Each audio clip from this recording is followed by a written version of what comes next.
இந்த ரோடு வந்து பார்த்திங்கன்னா இந்த இடத்துல அப்படியே ரெண்டாக பிரியுங்க. இது வந்து இந்த பக்கம் செல்லும் வழி, அந்த பக்கம் வரும் வழி. ஆனால் போகும்போது சிங்கிள் இதாகிடும் அந்த பிரிட்ஜு கிட்ட. இங்கே வந்து ரெண்டாக இருக்கும், அகலப்படுத்திட்டாங்க. இது அகலப்படுத்தி பின்னாடி ரெண்டாக இருக்குங்க. நான் எலக்ட்ரிக் ஸ்கூட்டியில் தான் வந்து இப்போ பயணிச்சிட்ருக்கேன். பேட்ரி வந்து பார்த்திங்கன்னா பேக்கப் வந்து 46% இருக்குது.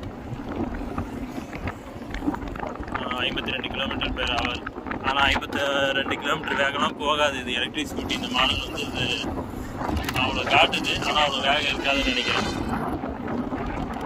ஒரு வாட்டமாக பள்ளத்தில் போகிறதால 60 km போகுது. ஆனால் 60 km போகாது. 60 km 50 தான் இருக்குன்னு நினைக்கிறேன் முன்ன பின்ன.